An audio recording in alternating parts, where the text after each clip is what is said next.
Welcome, welcome, welcome to another episode of Modern Business Operations, the top-ranked podcast in business ops. Today, I'm very excited to be joined by Joe Friedrichsen. He is the Managing Director of Infrastructure and Operations at Blue Cross Blue Shield of Rhode Island. Welcome, Joe. So happy to have you. Thank you very much. Glad to be here. Yeah. So Joe and I were just chatting. We both have construction happening on the two sides of the country that we're on. So if you hear any banging in the background, please just ignore it, listen in, and hopefully we can get it edited out later on. So today we have an interesting topic that we've spoken about before on the podcast. And we'll continue to talk about because it's so vital to the success of not just an operations team, but the effect that that team has on the rest of the business. And especially right now with what's going on with the economic downturn, RIFs, different hiring practices, we're going to be talking about adopting a lean management philosophy. And Joe has a ton of years of experience sort of implementing these sort of practices. And so I'm really excited to kind of dig in, and hopefully listening into this, people can walk away with some tidbits, some information that they, their own team, their own business, and apply them. But before we get into all that, I just want to learn a little bit more about you, Joe. So how did you get into this role? Where were you before that? Give me the details. Yeah. So I've spent my entire career in IT. Almost coming out of college with a business degree, but kind of fell into IT almost from the beginning, really because it fit my personality. I'm a very analytical thinker. Everything's like, when you hear about computers, everything's like in zeros and ones. Well, that's kind of how my mind works. So I was blessed to be involved in be part of many different companies. Who gave me the opportunity to learn all sorts of different aspects of technology. I've worked in property and casualty insurance. I've worked in financial services. Now I'm in healthcare and have had the chance to move in almost all roles inside of IT. And that's been my passion. I used to have a poster that said, "I geek engineering," because I really like it like my leisure reading is about computers and technologies and all aspects of it, really from a business perspective, though, not like the core hands on a keyboard writing code. That's not me, but it's just the business of IT is really exciting to me. Okay. And so where were you at before your current role? What were you doing before that? I spent 17 years at a financial services company, Fidelity Investments. You might have heard of them. Yeah. And like I said, I've spent time in all aspects of that company, whether it was on the data and voice networks, running their trading floors, to doing development and having their first cloud application that our associates used, to doing a product management role. I mean, I did a lot there, just a lot of different opportunities in a company that big.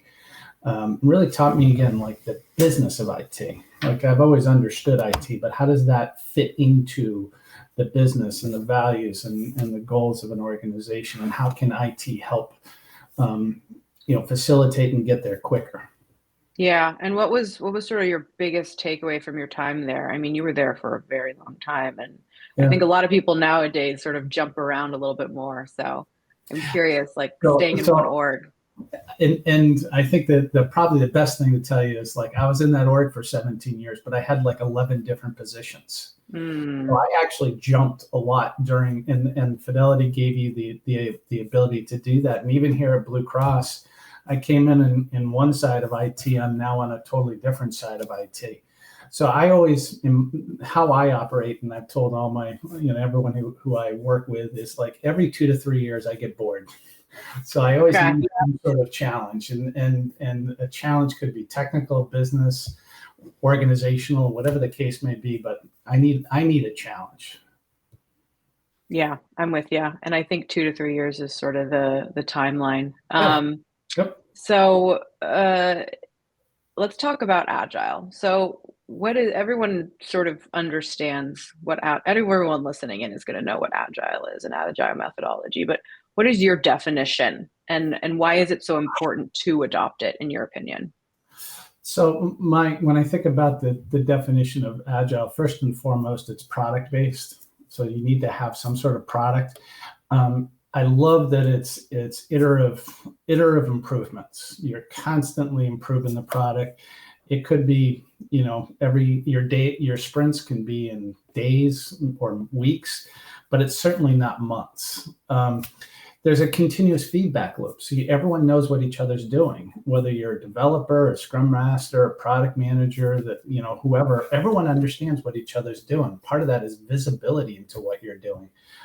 Old school was Post-it notes. Now you have Jira, Monday, all sorts of different tools that will give you that kind of visibility for hybrid remote scrum teams. The dedicated team, there's nothing more important than having a dedicated focus on one thing. Our brains cannot multitask. As much as everyone talks about multitask, it's just impossible for your brains to do that. So staying focused on one thing and doing it and going to the next is rewarding to the individual. It's rewarding to the product. Self-forming is another aspect of the autonomy that a team has and creates, but it's all built around trust. And so trust is so critical to actually having a product that people want to use, and it continually to improve. So that's when I think about agile, those are the elements I think about. Yeah, I hear you. And especially when it comes to autonomy and trust, if, people need to be given a project and then have the trust to kind of run with it. And I think as an individual contributor and as a manager, that's so important. I'm glad you said about the managers. The one guidance when I coach scrum teams, the guidance I give to all managers is you have nothing to do in this. Sit around and wait until they get a hold of you because they're having some sort of roadblock, or think about how you go from doing work as a manager to actually coaching and enabling people to improve. It turns the whole leadership paradigm on its head, and it's been really, really helpful for the actual people in the scrum team to have managers kind of stay away from like all the work and interrupting them. Yeah, that coach mentality for managers, I think, is so key. And I think a lot of, managers get promoted because they're good at being an individual contributor, but that has nothing to do with management at the end of the day, right? That's correct. Yeah. So I want to talk about your lean management philosophy. What is it? So what I talk a lot about is trust the process. So trust the process until the process can't be trusted, and then change the process. And that's really, in my mind, that's what lean management is all about. It's a way of thinking. It's a way of adding value, increasing value.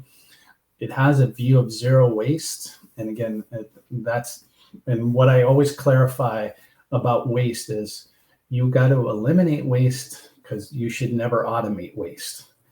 And then using data, really, I think the other thing I like about lean and agile is the same way, is the data, the metrics, the work is actually in front of you. So you can see progress being made. And I think everyone wants to see progress in their work. And the continuous experimentation that goes on with lean to try something new with a view of how do I make sure that this process is as effective as it can be. I love what you said about eliminating waste and not automating it, because I've been in so many positions where something was automated that didn't necessarily need to be, and then you're just adding more that needs to be maintained long term, and then you get into that technical debt issue that so many organizations are facing at the moment. And one of those lean principles actually talks about that. So there's 8 definitions of waste as you think about lean, and one of them is overproduction, overprocessing.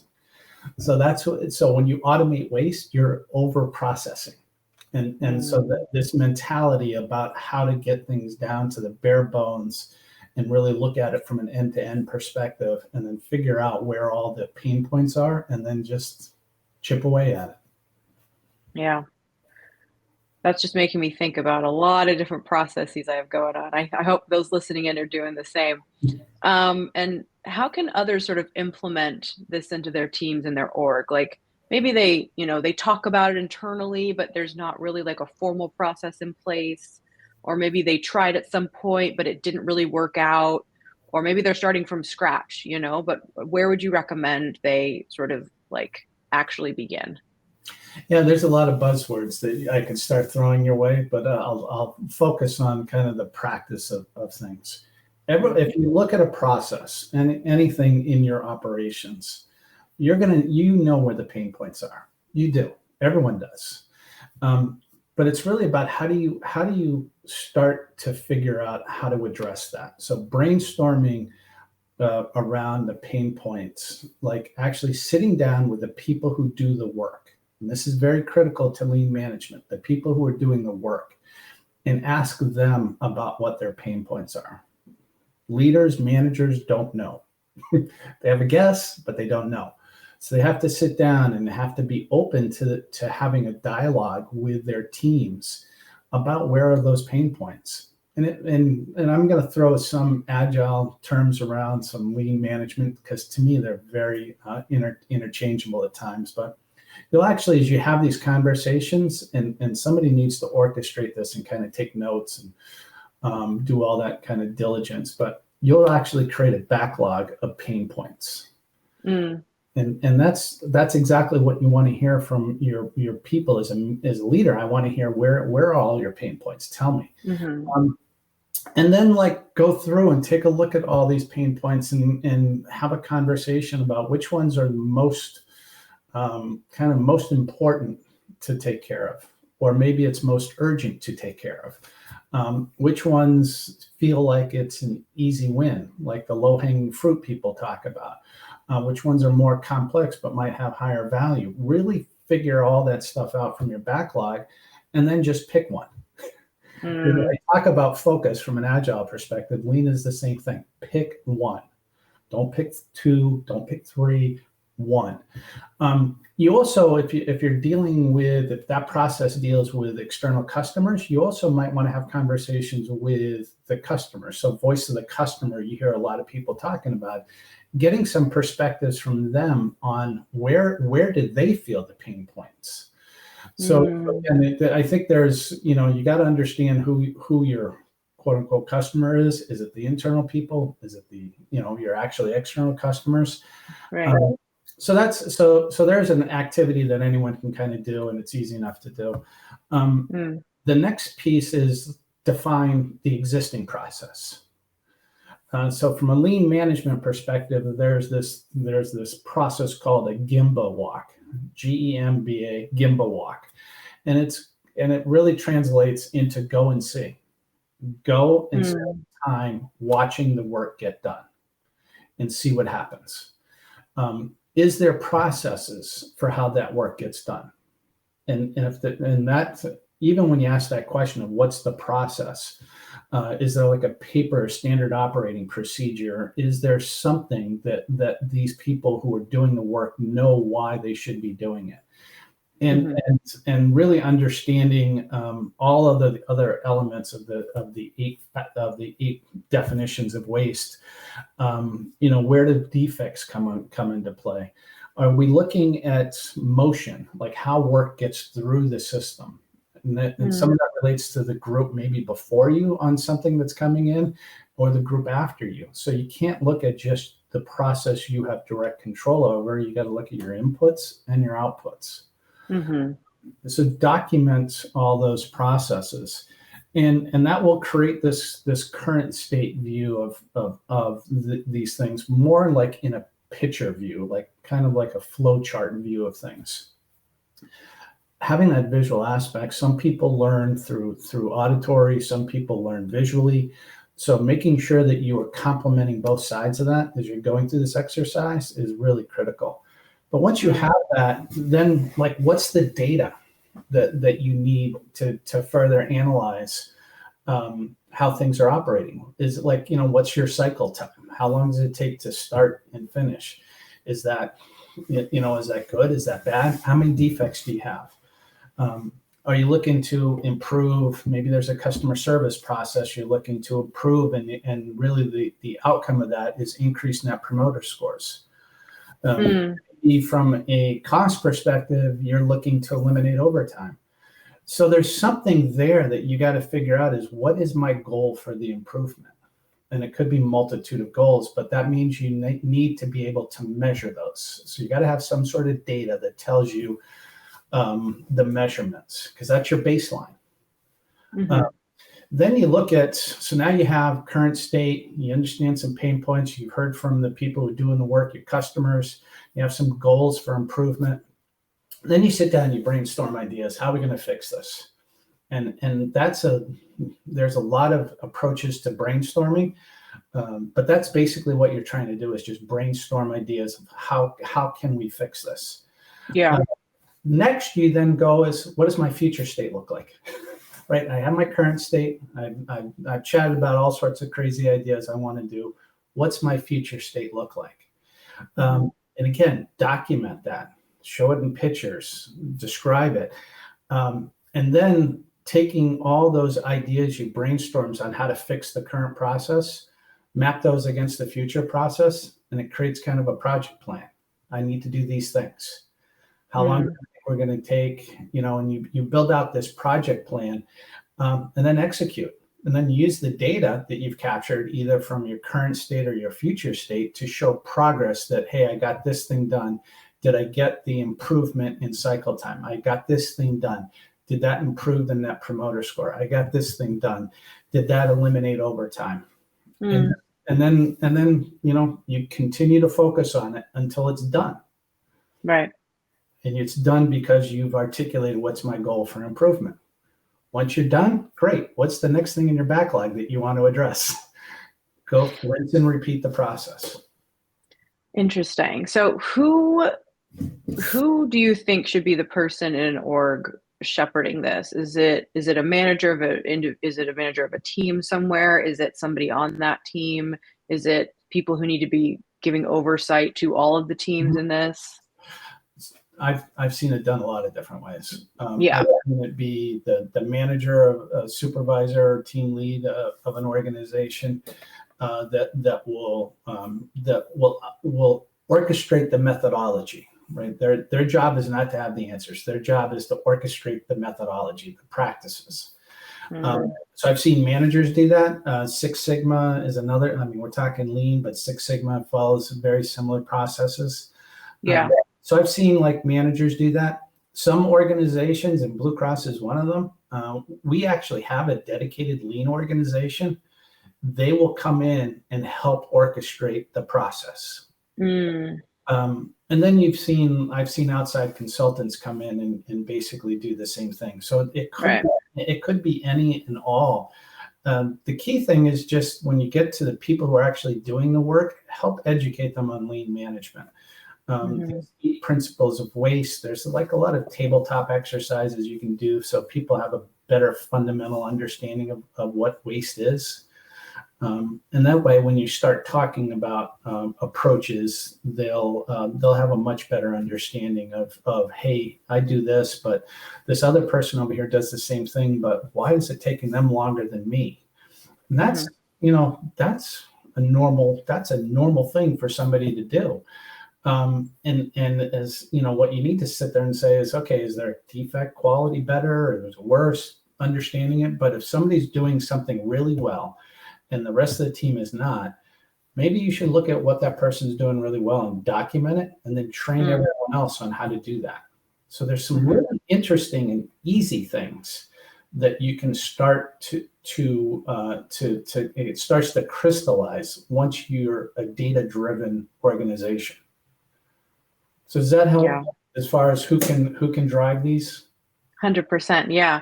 And you mentioned Six Sigma. So I know most people, again, listening in, probably have a decent understanding, but can you kind of give your 2 cents? So whether it's Six Sigma or lean, it's kind of all the same thing. It's really about how do you improve a process. Okay. And I mean, it's no different. And even agile in and of itself is a process that was made to deliver continuous improvement. Yeah. So that's why, like, to me, even some of the terms that you use around agile and lean are very related to each other. So each one of those does a daily stand-up. So in lean, it's like, okay, what are our metrics from yesterday? What are we driving towards today? Is there any changes we were coming up? What are we expecting? So they do the exact same thing, and they're all looking at data, and it's all about how do you continually improve. So you name your philosophy. It's all about, it's just about the mechanics will be different, but the philosophy is how do I continuously improve?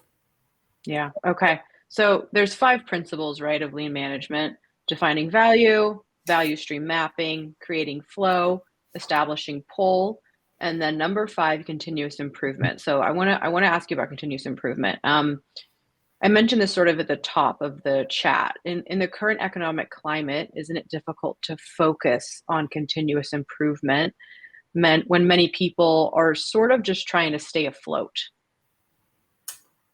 Yes, it is difficult, but I think the flip side of things is to rise to the top, right, of your performance. You always need to have, in my opinion, 2 different things: that ability to continually improve either you yourself or your processes, and then the continuous learning. So having those 2 things are really critical to growing yourself. And then if something happens organizationally, you're not left kind of feeling like I don't know where to go. I have my viewpoint that I talk to my team about is I'm always looking forward. I never look behind me. And I recognize that has its downsides to my team, that I forget about history. So I need people who tell me about my history. But I think it really, when people are in that kind of mental state, having something that says I can improve upon it and show measurements of how I improve is really helpful.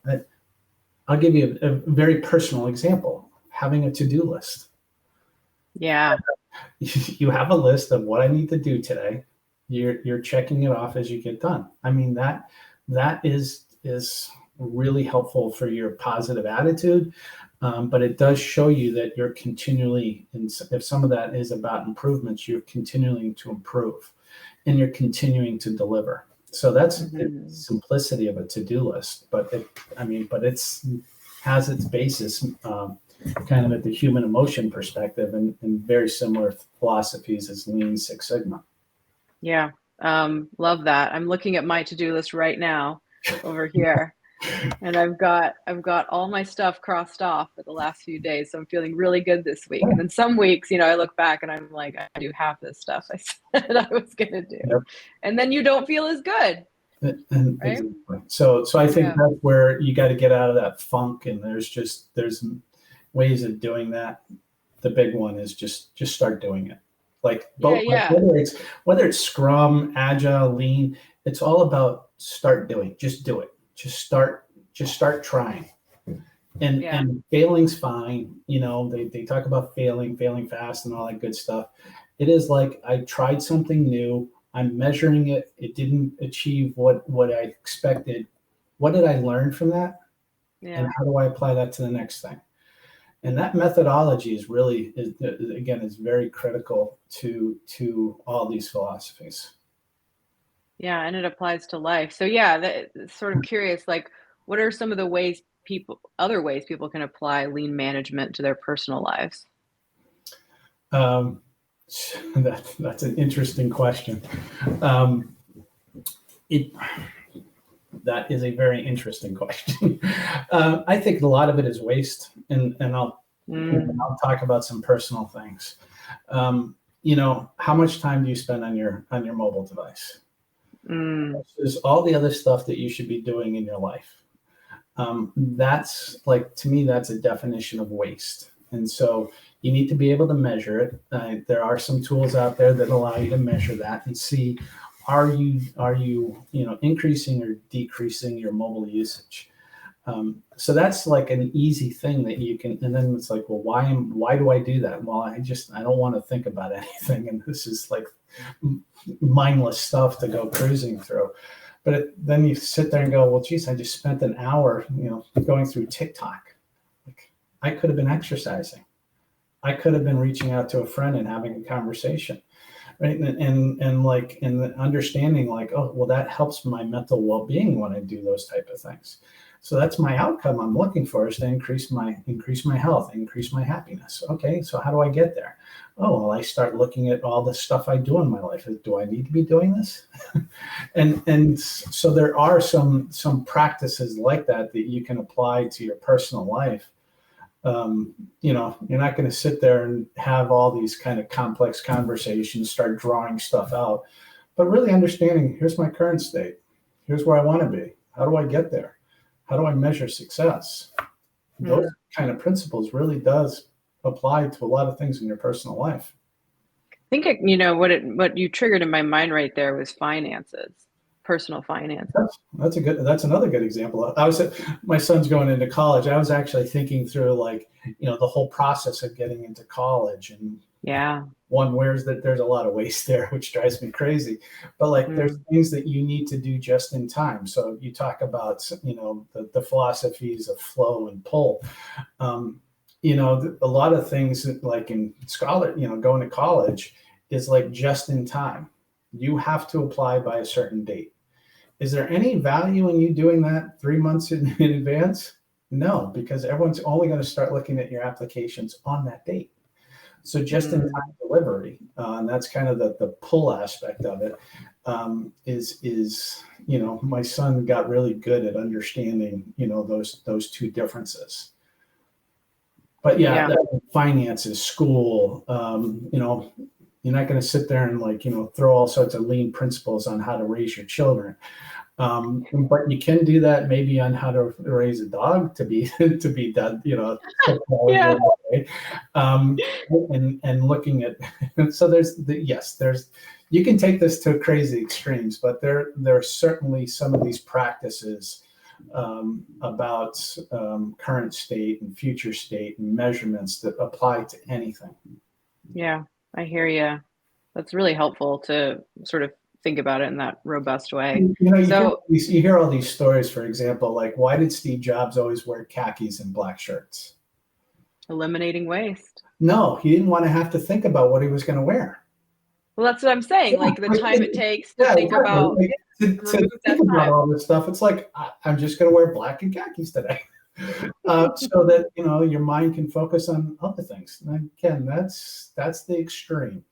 But there's all those examples of how people operate, and I'm an IT guy, so I'll always give you IT examples for the most part. I love it. So I have one final question for you, and it's something I like to ask all my guests. What is the best piece of advice you have ever received in your career? The best piece of advice I've ever received in my career. What I would say is and then this gets back to your comment about the economic times and the conditions we're in.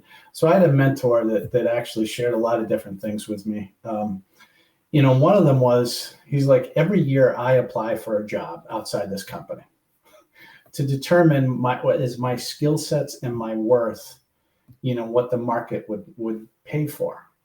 And he goes, I of course he didn't take those jobs, but every year he's doing that. And it really, kind of pointed to me as, I'm not great at going to school. I do not have an MBA. I will never get an MBA. I just hate school that much.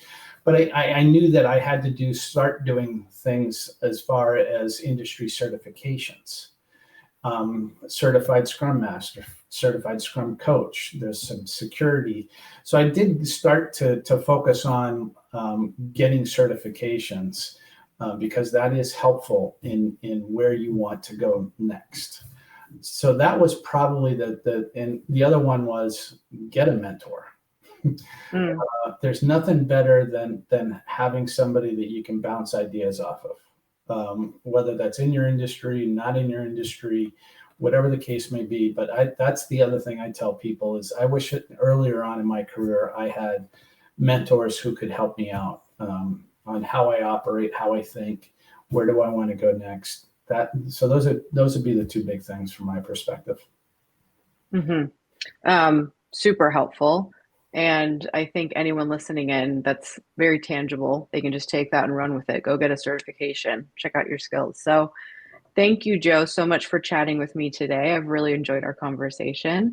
And I hope everyone has a great rest of your day. And make sure that you check out our community full of operations professionals like Joe at operations.community, where you can come in, listen in, and meet some of these awesome folks. So thanks again, Joe.